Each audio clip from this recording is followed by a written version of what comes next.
Bukan. Oh, bukan. Bukan saya juga. Irwan ketua. Hah? Irwan pembimbing ketua. Oh, hanya 3 orang ini? Iya. Oh, astagfirullahaladzim. Irwan. Saya ini sedang nangande. Ya, aku mangande muni.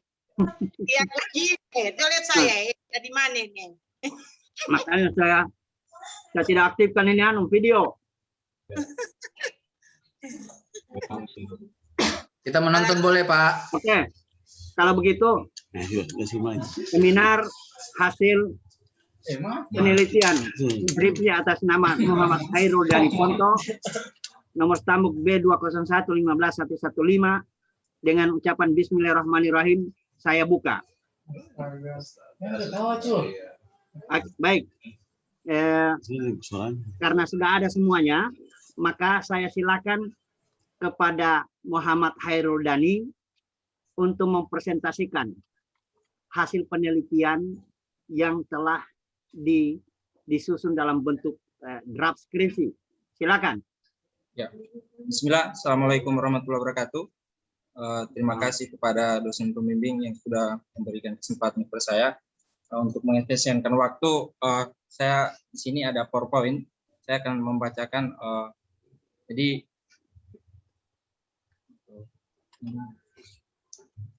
judul dalam penelitian ini yaitu potensi konflik antara masyarakat lokal dan masyarakat pendatang di Desa Singura, Kecamatan Toribulu, Kabupaten Parigi Motong.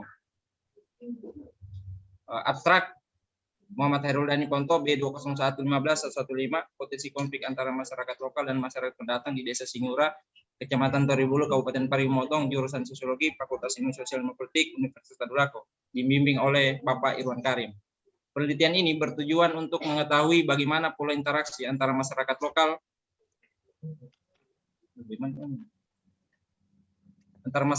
dan masyarakat pendatang di Desa Singura, Kecamatan Toribulu, Kabupaten Parigi Motong.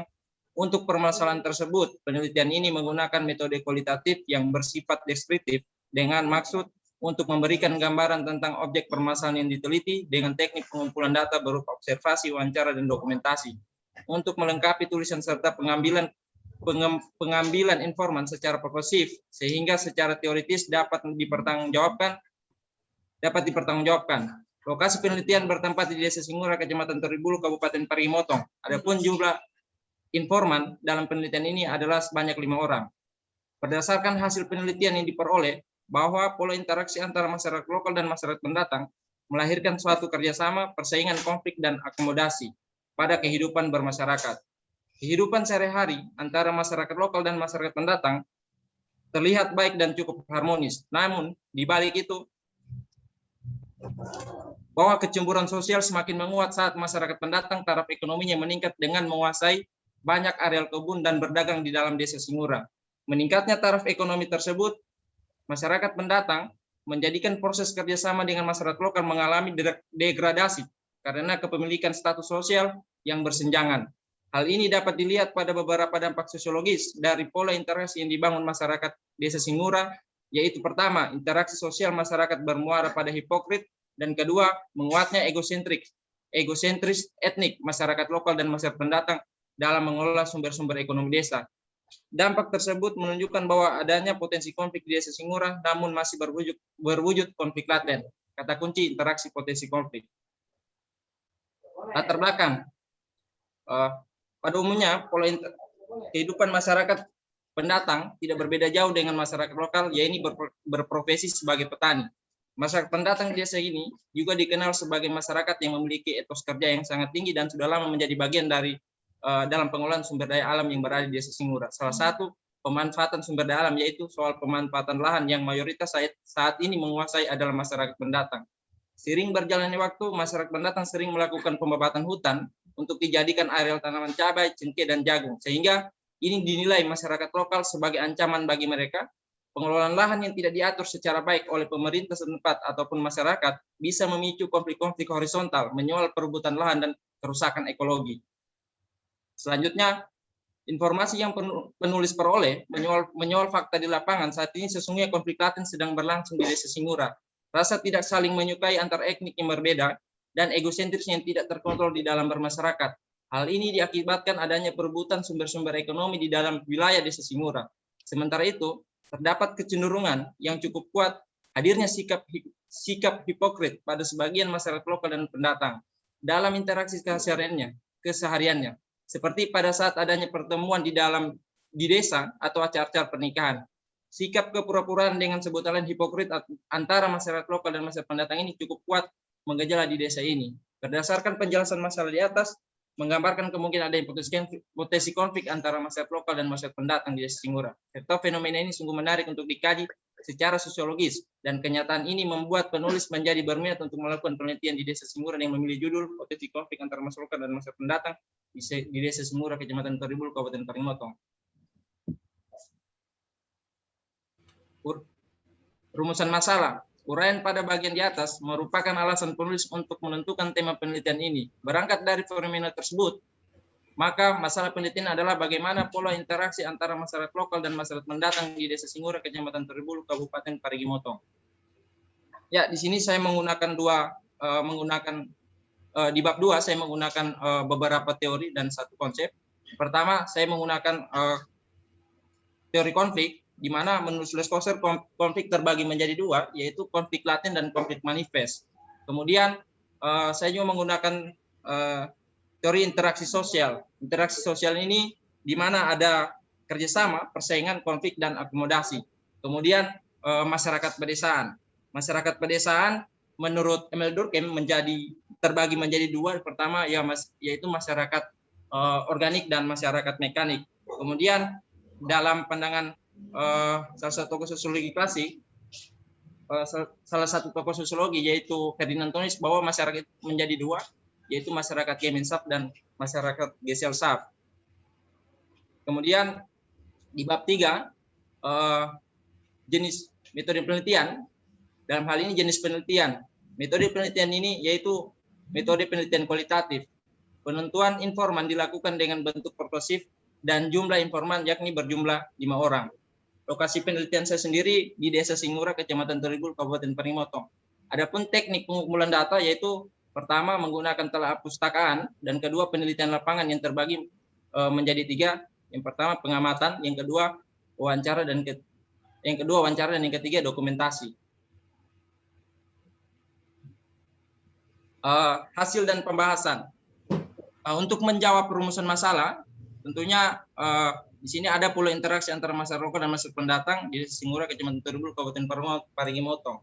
Di dalam masyarakat ada sejumlah individu yang terdorong oleh tujuan bersama, hidup bersama, dan berinteraksi satu sama lainnya. Sementara pola interaksi yang terjadi pada masyarakat Desa Singura adalah suatu interaksi yang bersifat asosiasi, yang mengarah pada terjadinya kerjasama. Senada dengan itu, interaksi sosial antara masyarakat lokal dan masyarakat pendatang juga mengarah pada terjadinya persaingan, konflik, dan juga akomodasi.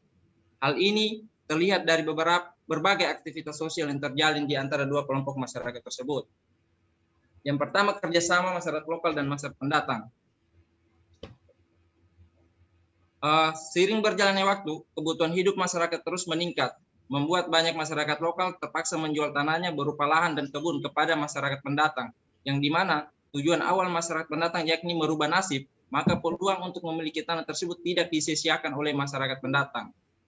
Berdasarkan penjelasan Bapak Ridho selaku masyarakat pendatang, bahwa dengan keinginan untuk hidup mandiri dan ingin memiliki lahan garapan sendiri, akhirnya masyarakat pendatang membeli tanah masyarakat lokal dari uang yang mereka bawa dari kampung halaman, dan kemudian ditambah dengan upah kerja mereka selama hidup bersama masyarakat lokal di Desa Singura. Dari upaya yang dilakukan tersebut, sehingga masyarakat pendatang dapat bertahan dan mampu mendapatkan sumber-sumber ekonomi yang dapat menjamin keberlangsungan hidup di masa yang akan datang. Terbukti sejak pertama kali masyarakat pendatang ketika datang di Desa Singura, mereka mampu menjaga hubungan interaksi sehingga masyarakat pendatang dapat berkembang dan mendapatkan apa yang mereka inginkan. Kemudian persaingan masyarakat lokal dan masyarakat pendatang. Persaingan antara masyarakat lokal dan masyarakat pendatang semakin menguat ketika adanya perebutan sumber-sumber ekonomi di dalam wilayah Desa Singura. Kecenderungan tersebut dalam waktu dekat bisa menjadi perwujudan konflik sosial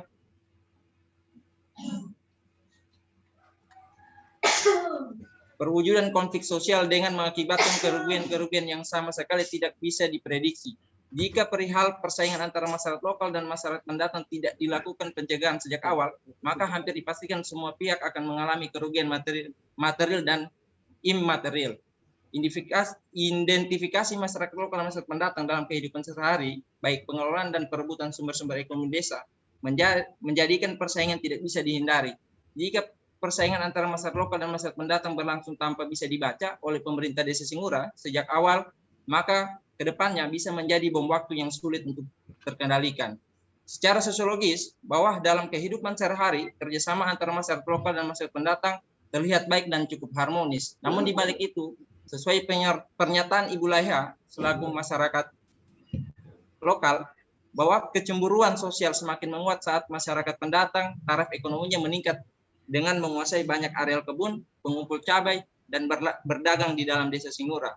Meningkatnya taraf ekonomi masyarakat pendatang menjadikan proses kerjasama dengan masyarakat lokal mengalami degradasi karena kepemilikan status sosial yang bersenjangan.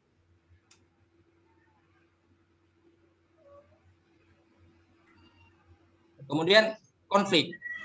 Secara sosiologis, hubungan kerja antara masyarakat lokal dan masyarakat pendatang mengalami degradasi, serta perihal yang nampak saat ini bahwa masyarakat pendatang secara ekonomi mengalami perubahan yang sangat signifikan, sehingga mengakibatkan masyarakat lokal merasa tersaingi, bahkan cenderung muncul kecemburuan yang meluas. Lain daripada itu, masyarakat pendatang menguasai dan memiliki kebun yang luas dengan cara-cara yang tidak dibenarkan oleh nilai-nilai sosial dan tata cara dalam membuka hutan untuk dijadikan kebun, dengan praktek secara sembrono membuka hutan tanpa mempertimbangkan aspek ekologi. Jika ini terus-menerus dibiarkan, maka kejadian-kejadian berupa bencana alam tidak bisa dihindari, karena pepohonan semakin sedikit akibat pembukaan hutan untuk dijadikan kebun yang tidak terkontrol dan tidak terkendali. Yang terakhir, akomodasi, kerjasama persaingan masyarakat lokal, kerjasama persaingan konflik dan serta akomodasi akan terus-menerus menjadi sebagai sebuah pola yang sudah terniscayakan dalam nuansa sosiologi, baik sosiologi klasik maupun sosiologi modern, khususnya kehidupan masyarakat dewasa ini, menunjukkan pada pembedaan yang semakin jelas, sehingga mengakibatkan proses-proses sosial turut mengalami perubahan, terutama pada status sosial kehidupan sosial di Desa Singura, cukup mempengaruhi mental masyarakat serta mempengaruhi pengambilan keputusan pemangku kepentingan lokal atau pemerintah Desa Singura.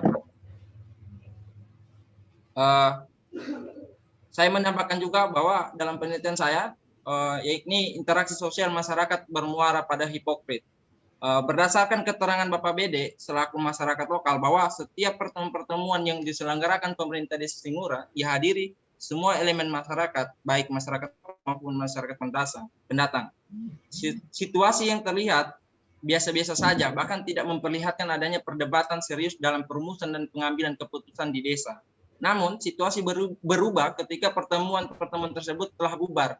Masyarakat pendatang menyampaikan bahasa yang berbeda dengan masyarakat dengan bahasa saat pertemuan di desa, menceritakan masyarakat satu sama lain, apalagi terhadap masyarakat lokal, seperti yang adanya ketidaksukaan.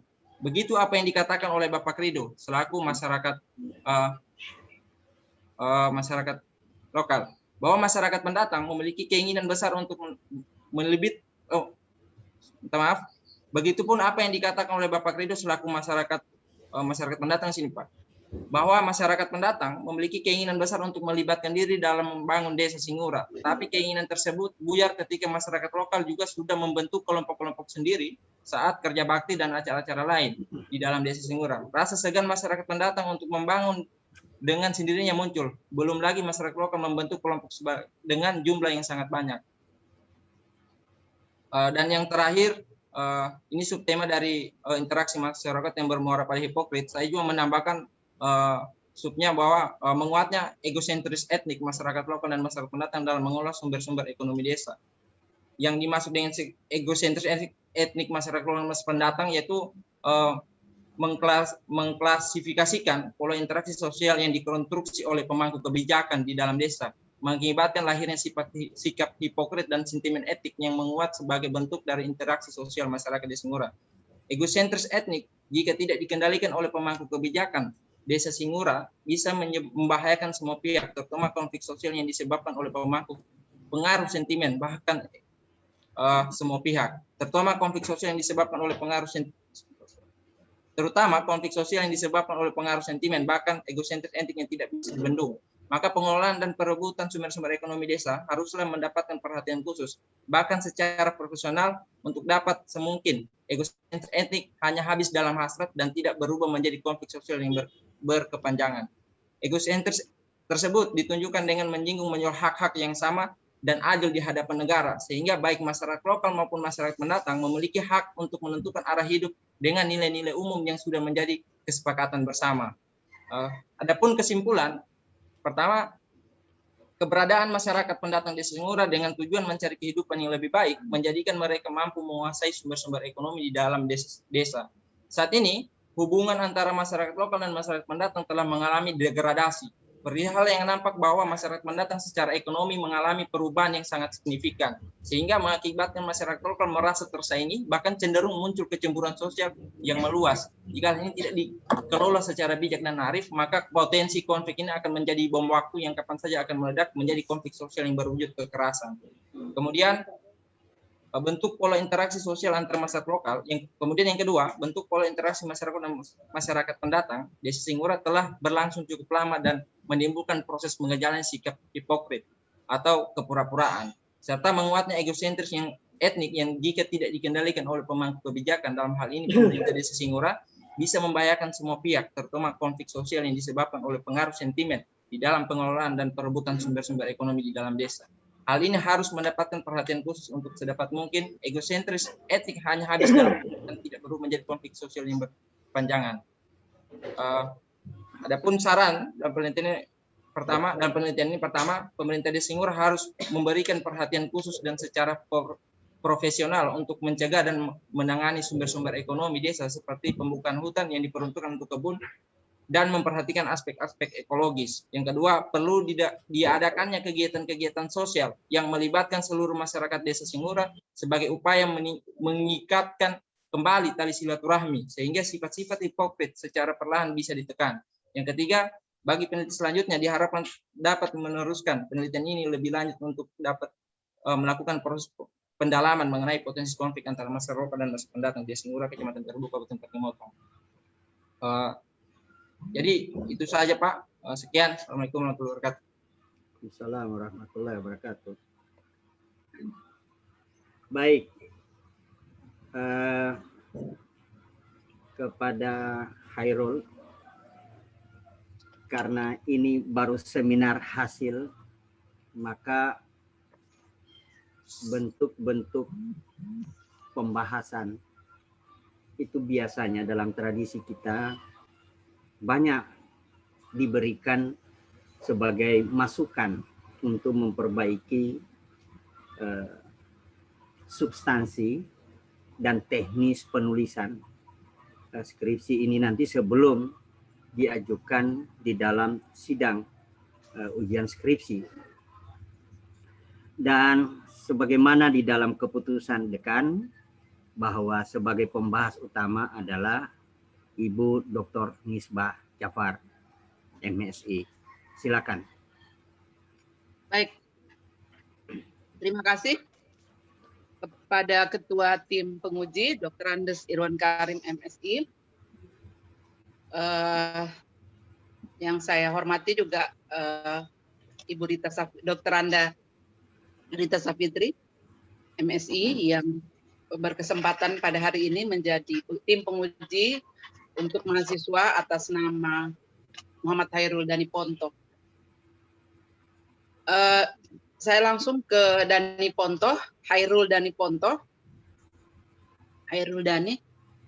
Pertama, waktu proposal saya terlibat di dalam tim penguji. Iya, Bu. Ada. Oke. Iya, saya karena mungkin sudah proposalnya kapan itu ya? 2019, Bu. Oh, pantas. Lama dia ini, 2019. Iya, Bu. Iya, baik. Sekarang kita masuk kepada hasil penelitianmu. Judulmu itu kan potensi konflik antara masyarakat lokal dan masyarakat pendatang di Desa Singura, Kecamatan Toribulu, Kabupaten Parigi Mauton. Terus kemudian rumusan masalah itu, meskipun ya rumusan masalah saya bacakan, bagaimana pola interaksi antara masyarakat lokal dan masyarakat pendatang di Desa Singura. Yang pertama ingin saya tanyakan, mana duluan yang kau tetapkan ketika itu? Judul atau masalah? Masalah, Bu. Masalah. Iya. Masalah dulu yang kau tetapkan. Masalahmu itu adalah pola interaksi, kan? Gitu ya, pola interaksi.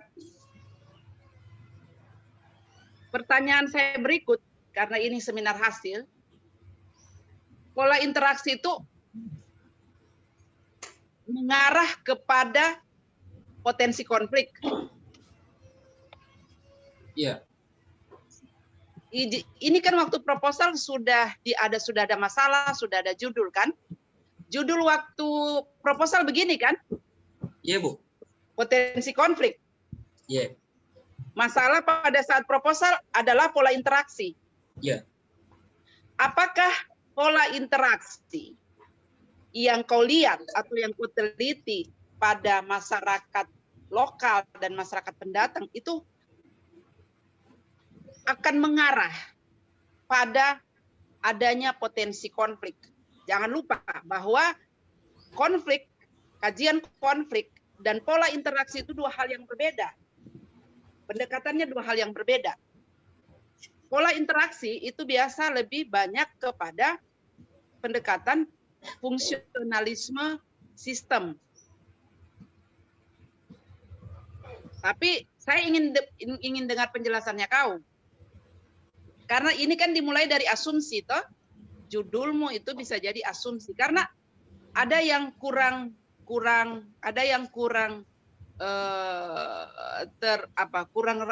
nyambung begitu, kurang relevan gitu antara pertanyaan penelitianmu, masalah di penelitian dengan judul yang kau sampaikan.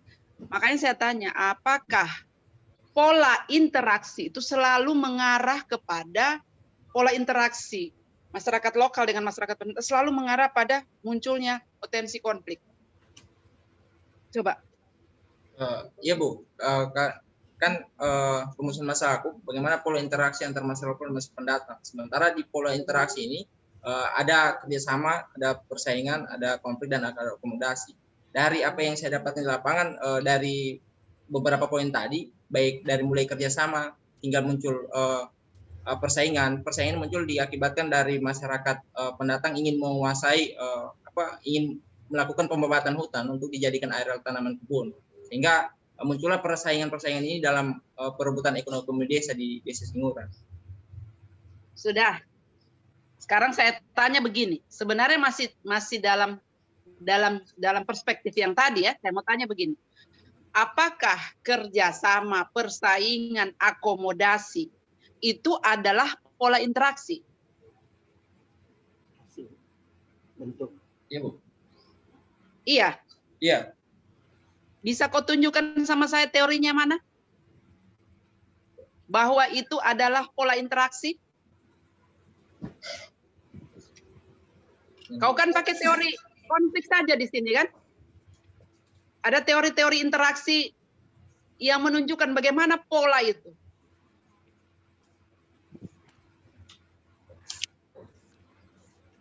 Karena masalah penelitianmu dengan judul itu belum terjelaskan dengan utuh ya. Apakah pola interaksi itu bisa mengarah kepada potensi konflik? Kalau iya, mana itu pola interaksi yang bisa mengarah ke potensi konflik? Kau bilang pola interaksi atau konflik itu adalah kerjasama, persaingan, dan akomodasi. Itu konsep di dalam teori konflik atau teori interaksi? Di interaksi, Bu. Yang mana? Akomodasi, persaingan, kerjasama, akomodasi, kerjasama, persaingan, dan akomodasi itu di mana? Ada di interaksi. Iya, di interaksi. Interaksi. Iya. Kalau itu konsep di dalam interaksi, apakah itu pola? Bentuk. Apakah itu Bentuk-bentuk pola? interaksi, Bu. Bentuk. Bentuk interaksi itu misalnya Ya. kerjasama. Apakah itu pola? Itu pola. Kerja bentuk itu apakah kerjasama, persaingan, akomodasi itu pola atau bentuk? Bentuk, Bu. Di sini di halaman 19. Samakah pola dengan bentuk? Beda, Bu. Coba bentuknya kerjasama, polanya apa? Gotong Kalau royong. bentuknya kerjasama, polanya bagaimana? Gotong royong. Ya, Bu. Kalau bentuknya kerjasama, polanya apa? Saingan, Bu.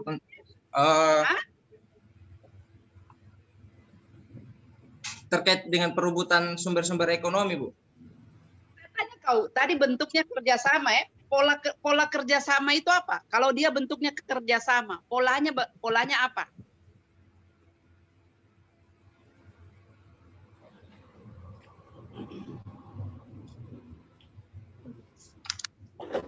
Apa pola kerjasama itu? Itu bentuknya. Konsep dalam interaksi itu ada bentuk kerjasama, persaingan.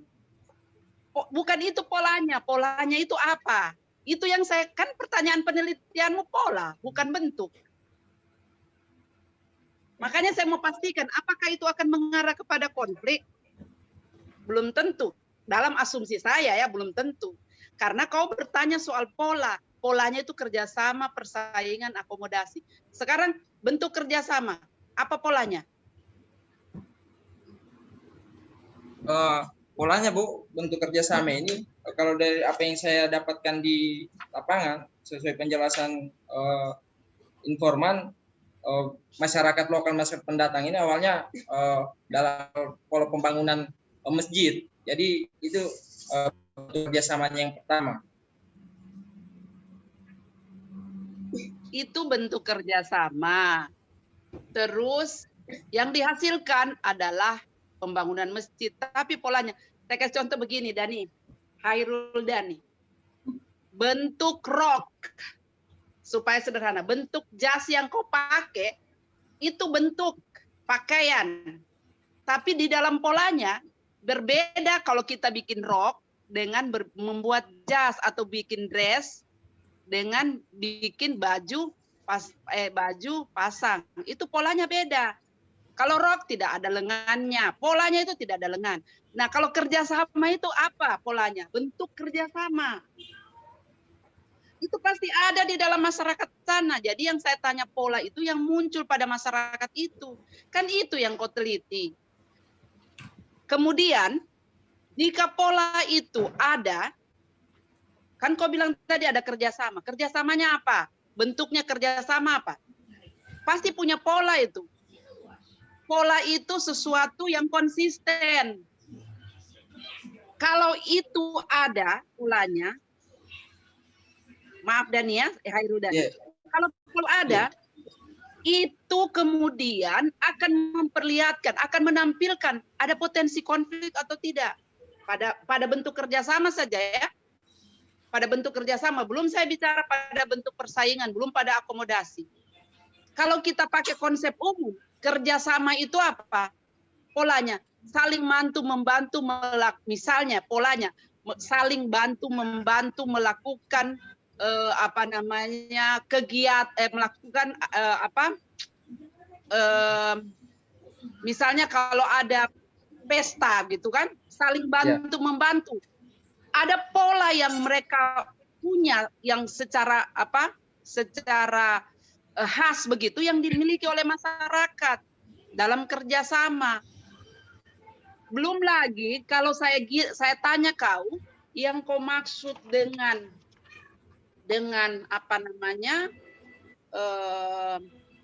interaksi sosial bermuara pada hipokrit. Pada hipokrit itu ada di mana?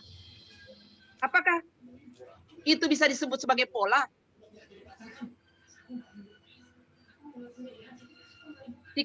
itu hipokrit itu sikap. Iya, iya.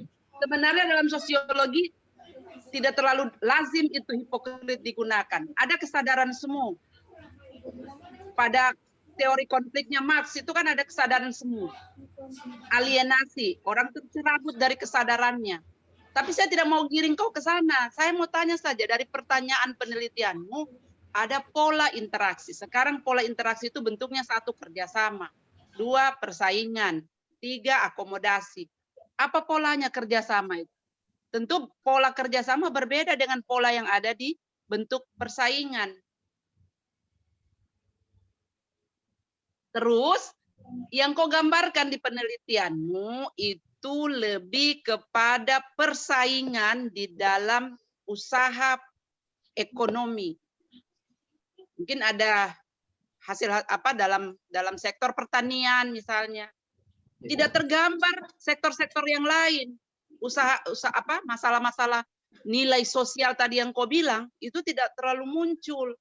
Nilai sosial yang mana? Itu harus diabstraksikan dengan konkret. Ya, Bu. Kau bisa bedakan mana bentuk, mana pola berdasarkan contoh yang saya bilang tadi. Ya, Bu, sudah. Bentuk lemari buku dengan lemari lemari perkakas punya pola yang berbeda di dalam pembuatannya. Misalnya lemari buku itu pasti akan banyak dia punya susunan-susunan untuk ditempatkan buku. Tapi untuk perkakas mungkin dia tidak pakai rak-rak. Itu polanya. Pola itu ada atau terbentuk secara konsisten. Jadi kalau ada kerjasama yang bagaimana pola kerjasamanya pada masyarakat pendatang dan masyarakat lokal di desa Toribulu, itu kok belum gambarkan. Yang kok gambarkan ini semua konsep. Makanya saya tanya tadi, judul ini sudah ada, kemudian ada pertanyaan penelitian. Kita coba kasih ketemu ini, di mana bisa ketemu pertanyaan penelitianmu, rumusan masalahmu dengan judul yang kau sampaikan. Makanya saya terus kemudian bilang, apakah pola interaksi itu akan mengarah pada potensi konflik? Apalagi kau bicara kajian perspektif konflik itu jauh sekali, ada konflik laten. Ini kan jauh sekali sebenarnya. Sebenarnya sederhana, karena rumusan masalahmu dan tujuan penelitianmu adalah untuk mengetahui pola interaksi. Pola interaksi itu bagaimana? Kau sudah gambarkan, ada kerjasama, persaingan, akomodasi. Terus kemudian kau giring. Pola interaksi itu akan membentuk atau akan menampilkan atau telah menampilkan potensi konflik. Itu asumsi. Menurut saya itu asumsi. Karena pola interaksi tidak selalu mengarah kepada potensi konflik, Hairul Dhani. Kau paham? Ya, Bu. Ya. Kau paham yang saya bilang? Ya, Bu. Karena di sini yang kau ingin lihat potensi konflik itu belum tergambar. Ada yang kau uraikan ini konsep berdasarkan asumsi umum. Pendekatan dikenal enggak di dalam teori soal di dalam teori konflik ya, soal tadi yang kau sebut sebagai hipokrit, sikap hipokrit itu. Ada enggak di dalam konflik?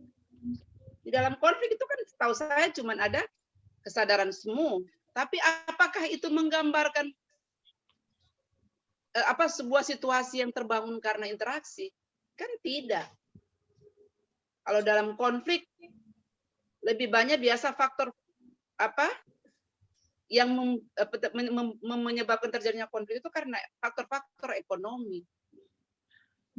Yang itu ya saya masih agak belum melihat ada ketemunya.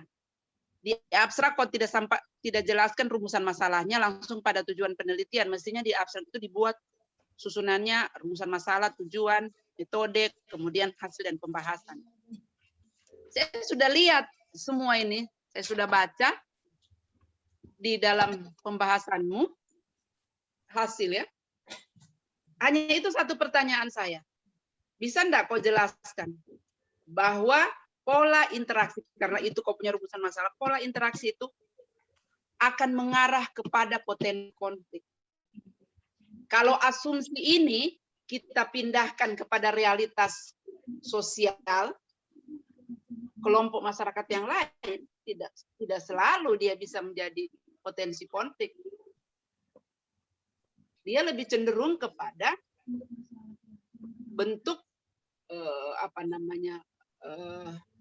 fungsionalisme sistem, bahwa kerjasama, meskipun persaingan itu ada, kemudian akomodasi itu terjadi, itu diperlukan untuk menjaga sistem itu tetap seimbang, sistem sosial masyarakat itu tetap seimbang.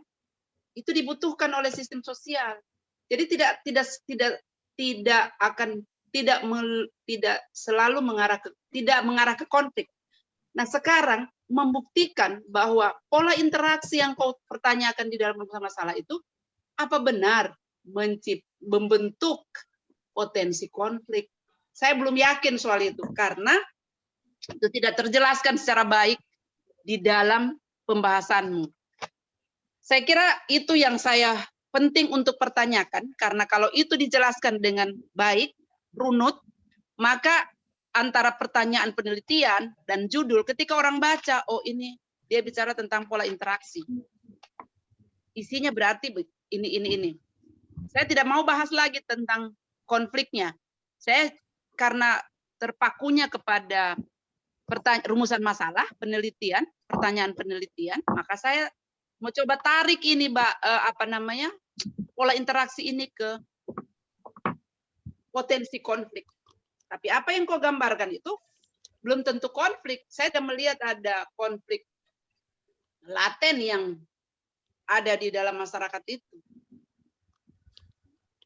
Dan sikap-sikap hipokrit itu tidak tergambarkan, tidak terjelaskan dengan baik di dalam hasil penelitian. Kau pakai istilah-istilah seperti itu, mestinya harus cukup penjelasan-penjelasan sosiologisnya. Misalnya hipokrit ya, saya kasih contoh sama Ko Hairudani. Dalam kerjasama, misalnya. Dalam kerjasama muncul sikap kepura-puraan. Meskipun dia datang membantu, tapi habis itu kemudian dia tidak menjalankan pola kerjasama itu dengan baik. Misalnya, saya cuma tidak bisa tangkap pola kerjasamanya yang mana. Bentuk kerjasamanya, tapi polanya seperti apa. Ada perasaan kayak gotong royong itu. Tadi Pak Irwan sudah bilang kan, gotong royong, saling membantu.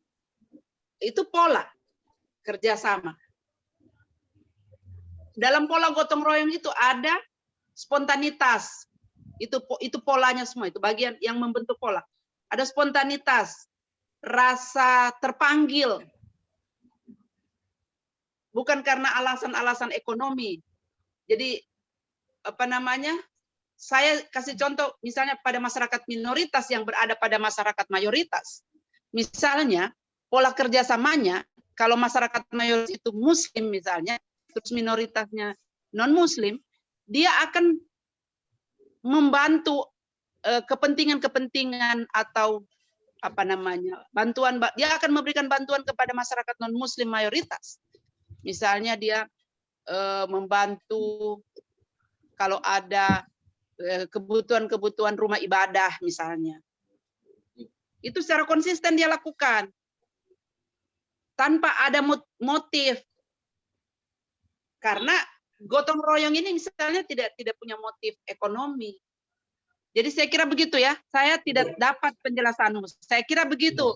Pak Ketua, terima kasih. Meskipun singkat, tapi saya kira ini penting untuk diberi penguatan kepada hasil penelitian yang dilakukan oleh Hairudani Ponto. Saya kembalikan. Terima kasih. Oke, terima kasih banyak, Bu Nisbah. Jadi poinnya di sini, Hairul.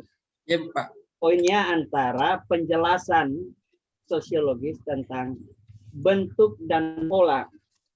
Kalau di dalam teori-teori sosiologi, kerjasama, persaingan, akomodasi, dan konflik itu juga bisa kita temukan dalam penjelasan proses sosial. Tetapi, kalau di dalam pembahasan teori konflik itu sendiri, memang yang kamu sebutkan adalah kerjasama, persaingan, bahkan konflik, serta akomodasi itu penjelasan bentuk, bukan di pola. Ya, jadi memang kalau kita melihat potensi apa yang ada, itu dapat dilihat dari bentuk-bentuk interaksi yang berlangsung di masyarakat itu, bukan di dalam pola-pola interaksi. Nah, ini nanti kita akan mendalami lagi apakah penggunaan penjelasan sosiologi itu menggunakan istilah pola atau bentuk. Bentuk kan bentuk itu sudah wujudnya. Tapi kalau pola bisa saja dalam bentuk yang samar-samar. Dia masih ya semacam acuan begitu untuk membentuk suatu apa yang diinginkan. Ya, nanti kalau ini bisa menjadi catatan penting itu. Lalu penjelasan yang lain, memang saya juga punya catatan bahwa apa yang kamu sajikan tadi dalam uraian hasil penelitian, saya berkesimpulan ada 3 hal yang kamu kemukakan. Yang pertama, kamu meramalkan akan terjadi sesuatu, tetapi tidak merunut apa unsur-unsur potensi yang bisa mengkonkretkan ramalan tadi itu. Yang kedua, saya tadi juga sepakat bahwa ternyata selain hasil penelitian, tapi lebih dominan kamu punya asumsi. Jadi memang di sini kesulitannya kalau meneliti di kampung sendiri, biasanya tanpa diwawancarai orang, kita berasumsi bahwa memang begini ini maksudnya. Jadi ini asumsi peneliti ini jangan terlalu dominan, ya. Itu satu. Yang ketiga, saya mengikuti pembacaan tadi presentasi tadi, kamu terlalu menjustifikasi. Jadi bukan hasil berdasarkan fakta, ungkapan dari informan, tetapi kamu menjustifikasi sendiri dengan istilah-istilah yang kamu munculkan. Tapi kalau memang itu hasil penelitian, sebenarnya kamu bisa buktikan bahwa di dalam kerjasama, walaupun ada semacam tolong-menolong, tapi pertemuan secara fisik itu ada kepura-puraan, semacam pertemuan basa-basi. Apa yang dijadikan kata pembuka itu hanya basa-basi saja. Ini yang tidak didalami dalam penelitian, sehingga saya terkesan bahwa itu hanya justifikasi dari peneliti. Ya, jadi ya, Pak, itu yang dihindari. Jangan terlalu banyak pendapat peneliti, walaupun itu yang kamu teliti itu di kampungmu sendiri. Ya, jadi memang karena kamu tidak memilih bahwa metode ini adalah metode partisipan juga masuk di dalamnya, misalnya partisipasi terbatas. Kamu masuk sebagai pelaku juga di dalam, tapi sebagai peneliti, tapi ada jarak yang membatasi. Ya, itu komentar saya terkait dengan penjelasan dari Ibu Nisbah tadi. Silakan Ibu Rita. Ya, kalau Ibu Rita jangan dulu tidur. Saya kira saya tidak dikasih kesempatan, Kak. Soalnya Kak lama sekali. Tidak, karena ini saya lihat sepertinya ada tidur. Saudara ya, tunggu. Ya, Kak Joita. Ayo, silakan. Serius, soalnya komil dual ya. Ayo. Assalamualaikum.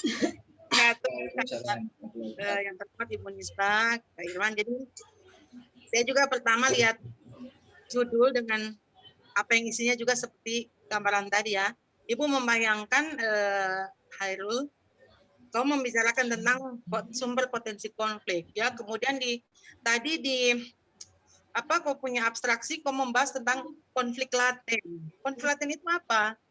Itu kan berulang-ulang. Nah, apakah itu sudah terjadi? Kau memunculkan hal seperti itu yang muncul di sana. Jadi sarannya Ibu, seperti yang Pak Irwan juga menyampaikan tadi dan Ibu Nisbah sudah banyak yang menyampaikan, disesuaikanlah apa yang jadi dari judul ya. Ya mestinya kan kalau memang judulnya potensi konflik berarti kau akan menggambarkan apa yang menjadi sumber potensi konflik antara masyarakat pendatang dan masyarakat asli di desa Singura. Mestinya itu yang ada dalam gambarannya. Kan sumber potensi konflik itu banyak. Nah, salah satunya adalah kepentingan tadi, penguasaan atas sumber daya alam tadi, sumber daya ekonomi. Ya, nanti itu bisa dimasukkan, itu sarannya Ibu ya, untuk Ya, Bu. lebih memperjelas apa yang dalam bahasanmu ya. Ya, Bu. Ibu, cuma itu saja ya, supaya lebih jelas karena sudah banyak tadi disampaikan oleh Pak Irwan dan Ibu Nisbah. Saya kira itu saja Kak Irwan. Itu makanya saya kasih terakhir hanya sedikit saja disampaikan. Ya. Oke, makasih banyak Ita. Karena kalau saya panggil Rita dia marah. Ita. Nisbah, kalau saya panggil Rita dia marah. Ya, Kenapa kau marah Ita? Saya harus panggil dia Ita. Oke. lanjut ya. Ya. Ya. Oke, Hairul Dani ya. Iya, Bu.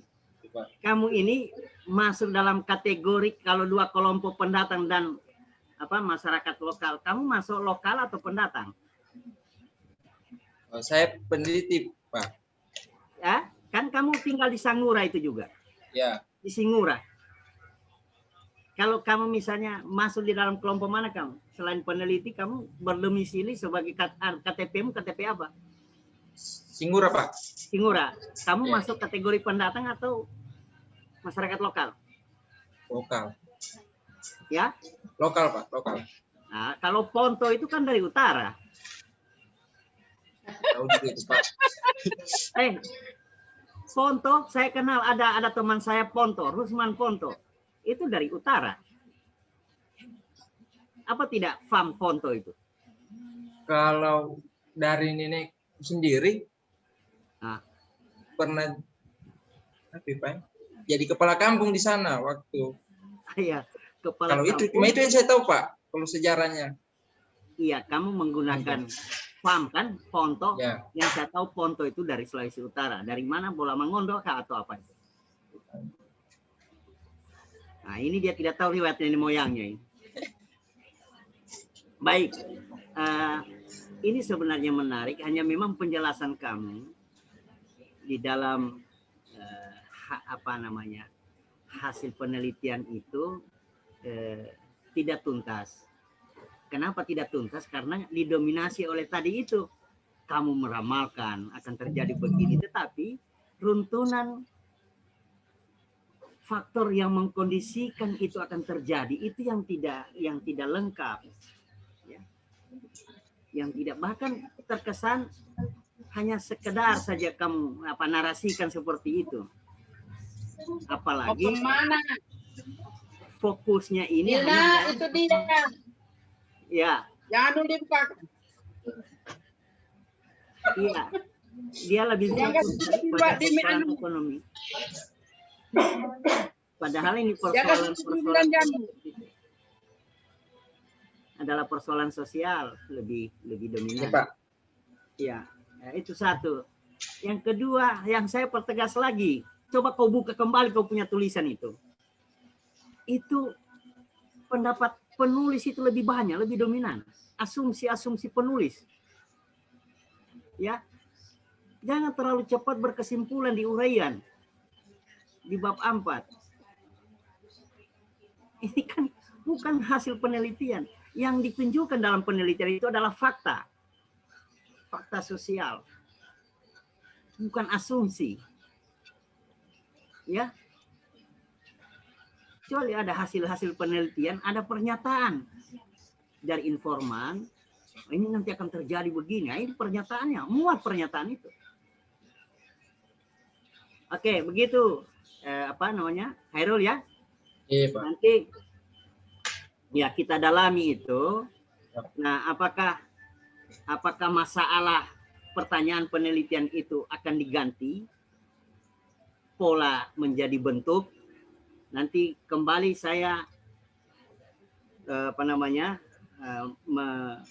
mengharapkan kamu mengkaji kembali teori itu. apakah memang ada pola, tetapi memang peristiwa-peristiwa kerjasama, akomodasi, persaingan dan konflik itu baru bisa diketahui, bisa terjadi sebagai buah hasil interaksi. Itu di dalam teorinya tuh ada.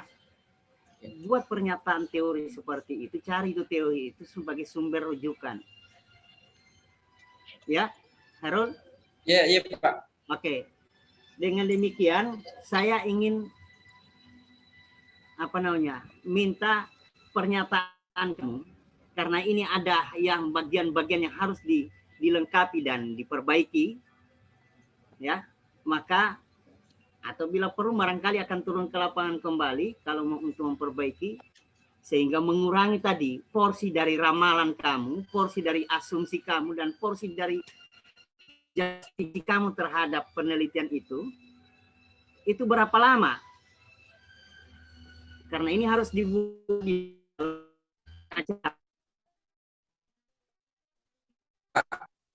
ya. 2 minggu. Waktunya itu 1 hingga 4. 2 minggu. 1 hingga 4 di mana kamu? Ya, Pak. 1 hingga 4 minggu waktunya. 2 minggu Pak.